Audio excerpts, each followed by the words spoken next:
भारत माता की, भारत माता की।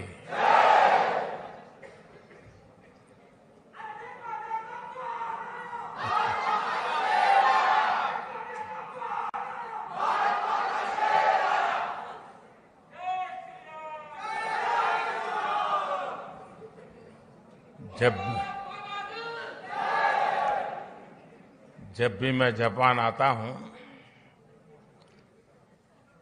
तो मैं हर बार देखता हूं कि आपकी स्नेह वर्षा हर बार बढ़ती ही जाती है।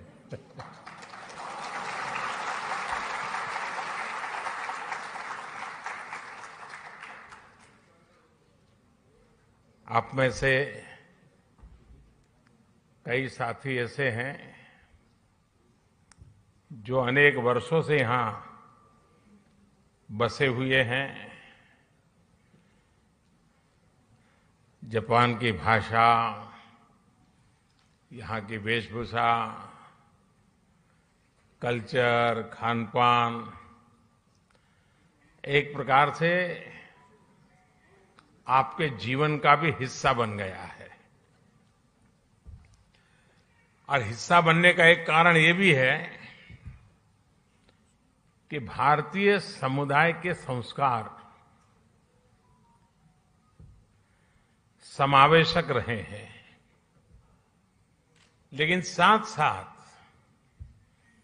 जापान में अपनी परंपरा, अपने मूल्य, अपनी जीवन पद्धति, उसके प्रति जो कमिटमेंट है वो बहुत गहरा है।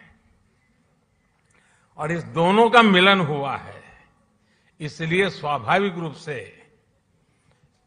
एक अपनेपन के महसूस होना बहुत स्वाभाविक होता है।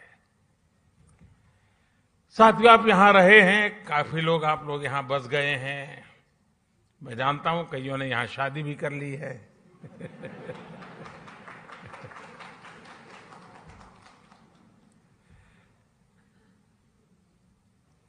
लेकिन ये भी सही है कि इतने सालों से यहां जुड़ने के बावजूद भी भारत के प्रति आपकी श्रद्धा, भारत के संबंध में जब अच्छी खबरें आती हैं तो आपकी खुशियों का पार नहीं रहता है, होता है ना। और कभी कोई बुरी खबर आ जाए तो सबसे ज्यादा दुखी भी आप ही होते हैं। ये विशेषता है हम लोगों की कि हम कर्म भूमि से तन मन से जुड़ जाते हैं, खप जाते हैं, लेकिन मातृभूमि के जो जड़ों से जुड़ाव है उससे कभी दूरी नहीं बनने देते हैं। और यही हमारा सबसे बड़ा सामर्थ्य है। साथियों, स्वामी विवेकानंद जी जब अपने ऐतिहासिक संबोधन के लिए शिकागो जा रहे थे तो उससे पहले वो जापान आए थे। और जापान ने उनके मन मंदिर में, उनके मन मस्तिष्क पर एक गहरा प्रभाव छोड़ा था। जापान के लोगों की देशभक्ति, जापान के लोगों का आत्मविश्वास, यहां का अनुशासन, स्वच्छता के लिए जापान के लोगों की जागरूकता, विवेकानंद जी इसकी खुल करके प्रशंसा की थी। गुरुदेव रविंद्रनाथ जी टैगोर ये भी कहते थे,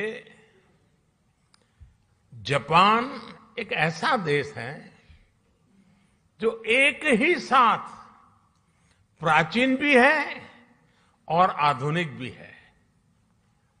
और टैगोर ने कहा था, Japan has come out of the immemorial East like a lotus blossoming in easy grace. All the while, keeping its firm hold upon the profound depth for which it has sprung. यानी कहना वो चाहते थे कि Japan कमल के फूल की तरह जितनी मजबूती से अपनी जड़ों से जुड़ा है, उतनी ही भव्यता से वो हर तरफ सुंदरता को भी बढ़ाता है। हमारे इन महापुरुषों की ऐसी ही पवित्र भावनाएं जापान के साथ हमारे संबंधों की गहराइयों को स्पष्ट करती हैं। साथियों, इस बार जब मैं जापान आया हूं तो हमारे डिप्लोमेटिक संबंधों को 70 साल होने जा रहे हैं, 7 दशक। साथियों, आप भी यहां रहते हुए अनुभव करते होंगे, हिंदुस्तान में भी हर कोई अनुभव करता है कि भारत और जापान नेचुरल पार्टनर है। भारत के विकास में, भारत की विकास यात्रा में जापान की महत्वपूर्ण भूमिका रही है। जापान से हमारा रिश्ता आत्मीयता का है, अध्यात्म का है। जापान से हमारा रिश्ता सहयोग का है, अपनेपन का है। और इसलिए एक प्रकार से इस रिश्ता हमारा सामर्थ्य का है, ये रिश्ता सम्मान का है, और ये रिश्ता विश्व के लिए साझे संकल्प का भी है। जापान से हमारा रिश्ता बुद्ध का है, बोध का है, ज्ञान का है। हमारे महाकाल है तो जापान में दाइकोकुतेन है। हमारे ब्रह्मा है तो जापान में बोनतेन है। हमारी मां सरस्वती है तो जापान में बेंजाइतेन है। हमारी महादेवी लक्ष्मी है तो जापान में किचिजोतेन है। तो हमारे गणेश हैं तो जापान में कानगीतेन है। जापान में अगर जैन की परंपरा है तो हम ध्यान को, मेडिटेशन को आत्मा से साक्षात्कार का माध्यम मानते हैं। 21वीं सदी में भी भारत और जापान के इन सांस्कृतिक संबंधों को हम पूरी प्रतिबद्धता के साथ आगे बढ़ा रहे हैं। और मैं तो काशी का सांसद हूं और बड़े गर्व से कहना चाहूंगा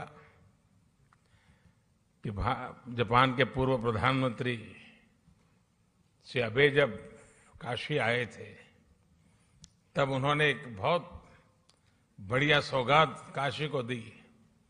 काशी में जापान के सहयोग से बना रुद्राक्ष, और जो मेरी कभी कर्मभूमि रही वो अहमदाबाद में जैन गार्डन और काइजन एकेडमी, ये ऐसी बातें हैं जो हमें कितनी निकट लाती है। यहां आप सभी जापान में रहते हुए इस ऐतिहासिक बंधन को और मजबूत बना रहे हैं और सशक्त कर रहे हैं। साथियों, आज की दुनिया को भगवान बुद्ध के विचारों पर, उनके बताए रास्ते पर चलने की शायद पहले से ज्यादा जरूरत है। यही रास्ता है जो आज दुनिया की हर चुनौती, चाहे वो हिंसा हो, अराजकता हो, आतंकवाद हो, क्लाइमेट चेंज हो, इन सब से मानवता को बचाने का यही मार्ग है। भारत सौभाग्यशाली है कि उसे भगवान बुद्ध का प्रत्यक्ष आशीर्वाद मिला। उनके विचारों को आत्मसात करते हुए भारत निरंतर मानवता की सेवा कर रहा है। चुनौतियां चाहे किसी भी प्रकार की हो, कितनी बड़ी क्यों न हो, भारत उनका समाधान ढूंढता ही है। कोरोना से दुनिया के सामने जो 100 साल का सबसे बड़ा संकट पैदा हुआ, वो हमारे सामने है। और ये जब शुरू हुआ था, तब किसी को नहीं पता था कि आगे क्या होगा। शुरू में तो ऐसा ही लग रहा था, वहां आया है, यहां क्या है। किसी को पता नहीं था इसको कैसे हैंडल किया जाए। और न वैक्सीन भी नहीं थी, और न इस बात का कोई आइडिया था कि वैक्सीन कब तक आएगी। यहां तक कि इस बात पर भी डाउट था कि वैक्सीन आएगी या नहीं आएगी। चारों तरफ अनिश्चितता का माहौल था। उन परिस्थितियों में भी भारत ने दुनिया के देशों में दवाएं भेजी। जब वैक्सीन्स अवेलेबल हुई तो भारत ने मेड इन इंडिया वैक्सीन्स अपने करोड़ों नागरिकों को भी और दुनिया के 100 से अधिक देशों को भी भेजी।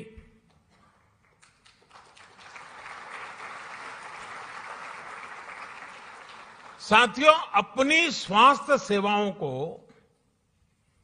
और बेहतर बनाने के लिए भारत अभूतपूर्व निवेश कर रहा है। दूर सुदूर क्षेत्रों में भी स्वास्थ्य सुविधाएं पहुंचे, इसके लिए देश भर में लाखों नए वेलनेस सेंटर्स बनाए जा रहे हैं। आपको ये जानकर के भी खुशी होगी, शायद आज आपने भी सुना होगा, वर्ल्ड हेल्थ ऑर्गेनाइजेशन WHO ने भारत की आशा वर्कर्स, आशा बहनों को director generals global health leader award से सम्मानित किया है।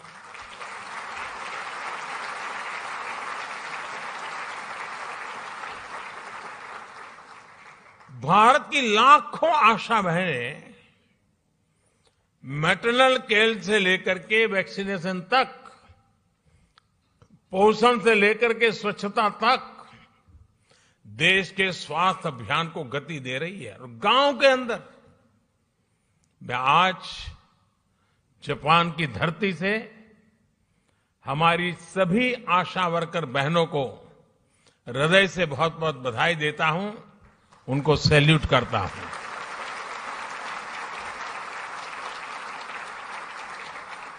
साथियों, भारत आज किस तरह वैश्विक चुनौतियों का मुकाबला करने में मदद कर रहा है, इसका एक और उदाहरण एनवायरनमेंट का भी है।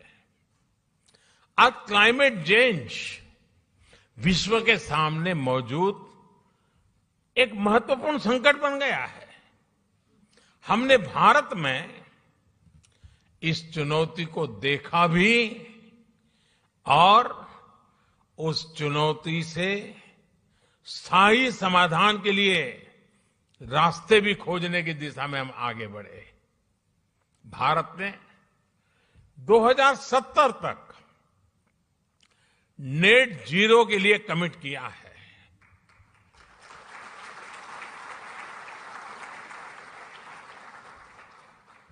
हमने इंटरनेशनल सोलर अलायंस जैसे ग्लोबल इनिशिएटिव का भी नेतृत्व किया। क्लाइमेट चेंज के कारण दुनिया पर नेचुरल डिजास्टर्स का खतरा भी बढ़ गया है।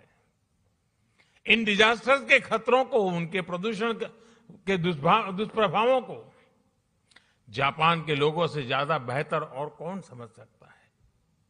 प्राकृतिक आपदाओं से जापान ने लड़ने की क्षमता भी बना दी है। जिस तरह जापान के लोगों ने इन चुनौतियों का सामना किया है, हर समस्या से कुछ न कुछ सीखा है, उसका समाधान खोजा है और व्यवस्थाएं भी विकसित की है, व्यक्तियों का भी उस प्रकार से संस्कार किया है। यह अपने आप में सराहनीय है। इस दिशा में भी भारत ने सीडीआरआई यानी coalition for disaster resilient infrastructure में लीड ली है। साथियों, भारत आज ग्रीन फ्यूचर, ग्रीन जॉब्स के लिए, कैरियर रोडमैप के लिए भी बहुत तेजी से आगे बढ़ रहा है। भारत में इलेक्ट्रिक मोबिलिटी को व्यापक प्रोत्साहन दिया जा रहा है। ग्रीन हाइड्रोजन को हाइड्रोकार्बन का विकल्प बनाने के लिए विशेष मिशन शुरू किया गया है।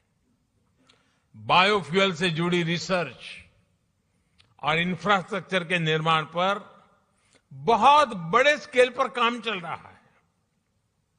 भारत ने इस दशक के अंत तक अपनी टोटल इंस्टॉल्ड पावर कैपेसिटी का 50% नॉन फॉसिल फ्यूल से पूरा करने का संकल्प लिया है।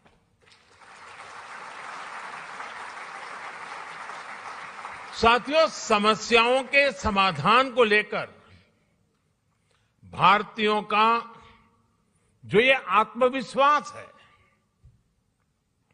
ये आत्मविश्वास आज हर क्षेत्र में, हर दिशा में, हर कदम पर दिखाई देता है। ग्लोबल सप्लाई चेन को जिस प्रकार बीते 2 सालों में नुकसान पहुंचा है, पूरी सप्लाई चेन सवालिया निशान में घिरी हुई है। आज सारी दुनिया के लिए यह अपने आप में एक बहुत बड़ा संकट बना हुआ है। भविष्य में ऐसी स्थिति से बचने के लिए हम आत्मनिर्भरता के संकल्प के साथ आगे बढ़ रहे हैं।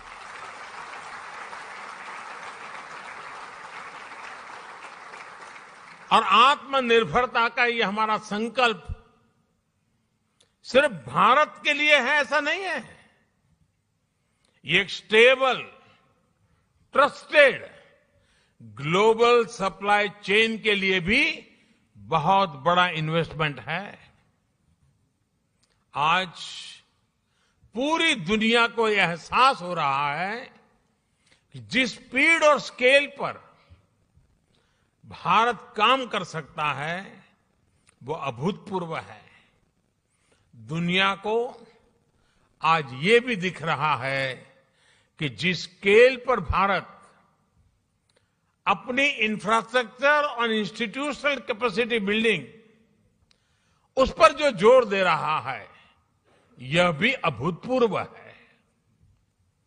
मुझे खुशी है कि हमारी इस कैपेसिटी के निर्माण में जापान एक अहम भागीदार है। Mumbai Ahmedabad high speed rail हो, दिल्ली मुंबई इंडस्ट्रियल कॉरिडोर हो, डेडिकेटेड फ्रेट कॉरिडोर हो, ये भारत जापान के सहयोग के बहुत बड़े उदाहरण हैं। साथियों, भारत में हो रहे बदलावों में एक और खास बात है। हमने भारत में एक स्ट्रांग और रेजिलिएंट रिस्पॉन्सिबल डेमोक्रेसी की पहचान बनाई है। उसको बीते 8 सालों में हमने लोगों के जीवन में सकारात्मक बदलाव का माध्यम बनाया है। भारत की डेमोक्रेटिक प्रोसेस से आज समाज के वो लोग भी जुड़ रहे हैं जो कभी गौरव के साथ ये अनुभव नहीं कर रहे थे कि वो भी इसका हिस्सा है। हर बार हर इलेक्शन में रिकॉर्ड टर्नआउट, और उसमें भी यहां जो हमारी माताएं बहनें हैं उनको जरा खुशी होगी। आप अगर भारत के चुनावों को डिटेल में देखते होंगे तो आपको ध्यान आता होगा कि पुरुषों से ज्यादा महिलाएं वोट कर रही है।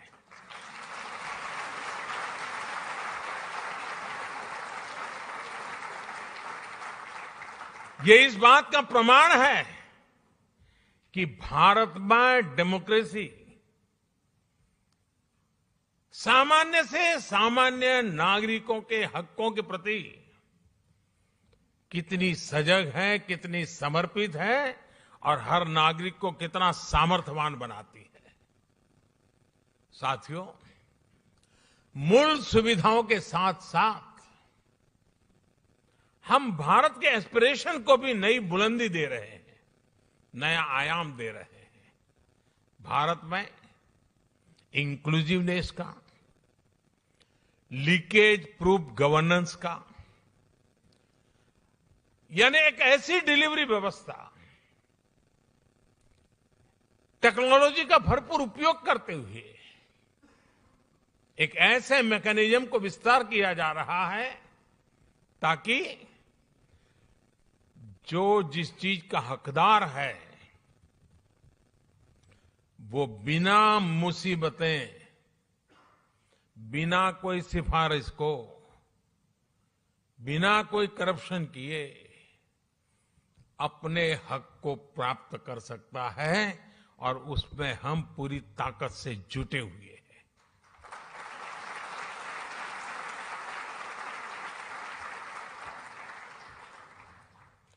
और टेक्नोलॉजी के इस उपयोग ने, डायरेक्ट बेनिफिट ट्रांसफर की इस परंपरा ने कोरोना के इस विकट कालखंड में गत 2 वर्ष में भारत की और खास करके भारत के दूर सुदूर गांव में रहने वाले, जंगलों में रहने वाले हमारे नागरिकों के हकों की बहुत बड़ी रक्षा की है, उनकी मदद की है। साथियों, भारत का बैंकिंग सिस्टम इन मुश्किल हालात में भी निरंतर चलता रहा, और उसका एक कारण भारत में जो डिजिटल रिवॉल्यूशन आया है, डिजिटल नेटवर्क की जो ताकत बनी है, उसका ये परिणाम मिल रहा है। और आपको साथियों जानकर के खुशी होगी, पूरी दुनिया में जो डिजिटल ट्रांजैक्शन होते हैं ना, कैशलेस, यहां जापान में तो आप लोग टेक्नोलॉजी से भली भांति परिचित रहते हैं, लेकिन ये बात सुनकर के आनंद होगा, आश्चर्य होगा और गर्व होगा। पूरे विश्व में जितना भी डिजिटल ट्रांजैक्शन होता है उसमें से 40% अकेले भारत में होता है।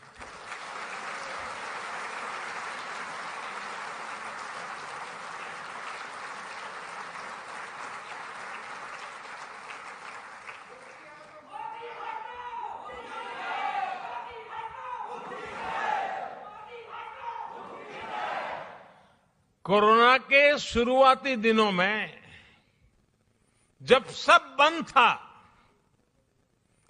उस संकट के कालखंड में भी भारत सरकार एक क्लिक बटन दबा करके एक साथ करोड़ों भारतीयों तक आसानी से उनके लिए जो मदद पहुंचानी है पहुंचा पाते थे।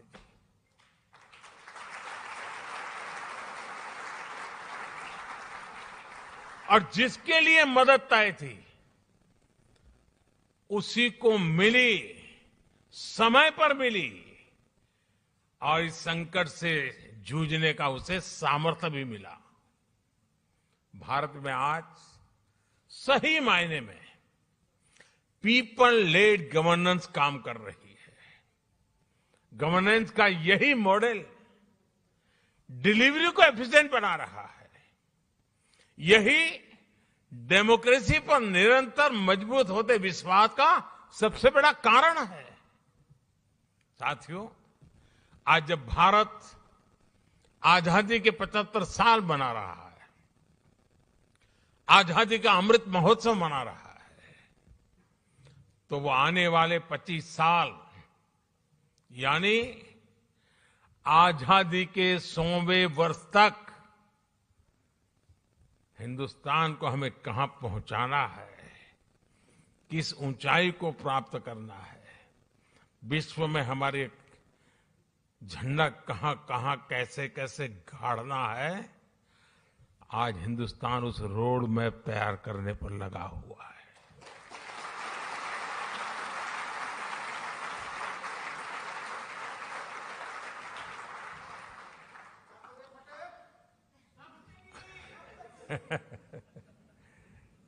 आजादी का ये अमृतकाल भारत की समृद्धि का, संपन्नता का एक बुलंद इतिहास लिखने वाला है। दोस्तों, मैं जानता हूं कि ये जो संकल्प हमने लिए हैं, ये संकल्प में आप पे बहुत बड़े हैं, लेकिन साथियों, मेरा जो लालन पालन हुआ है, मुझे जो संस्कार मिले हैं, जिन जिन लोगों ने मुझे गढ़ा है, उसके कारण मेरी भी एक आदत बन गई है।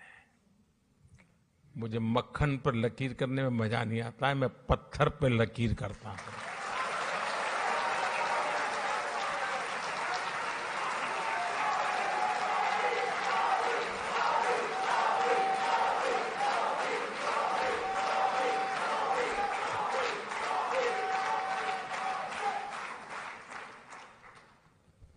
लेकिन साथियों,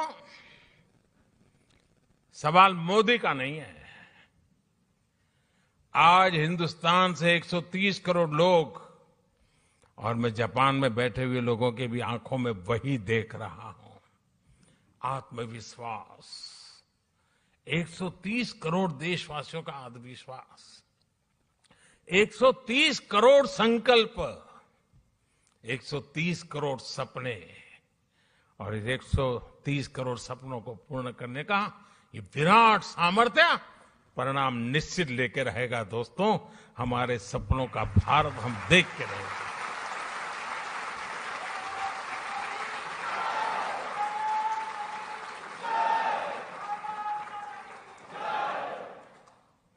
आज भारत अपनी सभ्यता, अपनी संस्कृति, अपनी संस्थाओं के, अपने खोए हुए विश्वास को फिर से हासिल कर रहा है। दुनिया भर में कोई भी भारतीय आज सीना तान करके, आंख में आंख मिला करके हिंदुस्तान की बात बड़े गर्व से कर रहा है। ये परिवर्तन आया है।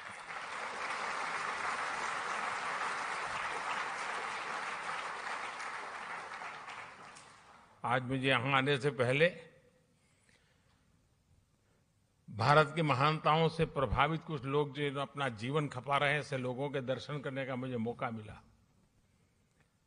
और बड़े गर्व से वो कह रहे थे योग की बातें, वो योग को समर्पित है। जापान में भी शायद ही कोई होगा जिसको योग की कल्पना न हो। हमारा आयुर्वेद, हमारी पारंपरिक चिकित्सा पद्धति, आजकल तो हमारे मसाले सब दूर, उसकी मांग बढ़ रही है। लोग हमारी हल्दी मंगवा रहे हैं। इतना ही नहीं साथियों, हमारी खादी, वरना तो आजादी के बाद धीरे धीरे वो नेताओं के कॉस्ट्यूम बनकर के रह गई थी।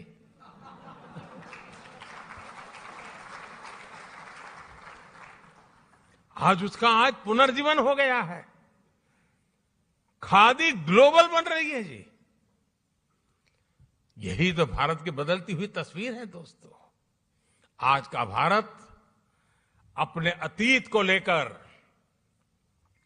जितना गौरवान्वित है, उतना ही tech led, science led, innovation led, talent led future को लेकर भी आशावान है। जापान से प्रभावित होकर स्वामी विवेकानंद जी ने एक बार कहा था कि हम भारतीय नौजवानों को अपने जीवन में कम से कम एक बार जापान की यात्रा जरूर करनी चाहिए।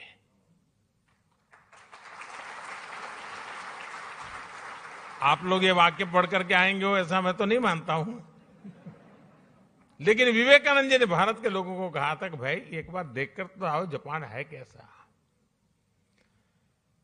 साथियों, उस जमाने में स्वामी विवेकानंद जी ने जो कहा था, आज के युग के अनुरूप उसी बात को, उसी सद्भावना को आगे बढ़ाते हुए मैं कहना चाहूंगा कि जापान का हर युवा अपने जीवन में कम से कम एक बार भारत की यात्रा करे।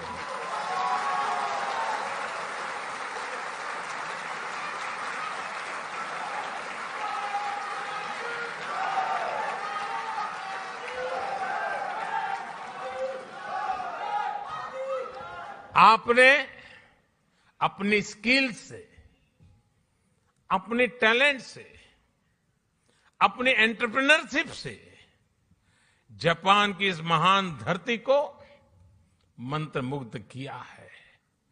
भारतीयता के रंगों से, भारत की संभावनाओं से भी आपको जापान को लगातार परिचित कराना है। आस्था हो या एडवेंचर, जापान के लिए तो भारत एक स्वाभाविक टूरिस्ट डेस्टिनेशन है। और इसलिए भारत चलो, भारत देखो, भारत से जुड़ो, इस संकल्प से जापान के हर मेरे भारतीय से मैं आग्रह करूंगा कि वो उससे जुड़े। मुझे विश्वास है कि आपके सार्थक प्रयासों से भारत जापान की दोस्ती को नई बुलंदी मिलेंगी। इस अद्भुत स्वागत के लिए, और मैं देख रहा था, अंदर आ रहा था, चारों तरफ जोश, नारे, उत्साह, और जितना भारत को आप अपने में जीने की कोशिश करते दिख रहे हो, ये सचमुच में दिल को छूने वाला है।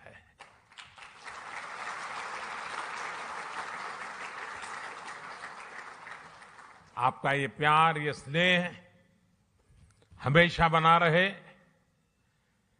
इतनी बड़ी तादाद में आकर के, और मुझे बताया गया कि जापान में से सिर्फ टोक्यो से नहीं, बाहर से भी कुछ साथी आज आए हैं। पहले मैं आया करता था, इस बार नहीं आ पाया तो आप भी आ गए। लेकिन मुझे अच्छा लगा, आप सबके दर्शन करने का अवसर मिला। मैं फिर एक बार आप सबका बहुत बहुत धन्यवाद करता हूं, हृदय से आभार व्यक्त करता हूं। भारत माता की, भारत माता की, भारत माता की बहुत बहुत धन्यवाद।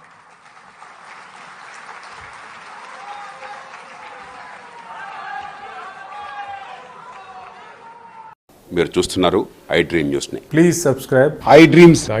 For more videos, subscribe I Dream. Please subscribe for more videos. I dream. I dream. For more videos, Subscribe I Dream. Please subscribe. Subscribe I dream channel. Do subscribe. I dream. I dream channel ని subscribe చేయండి. Do watch I Dream.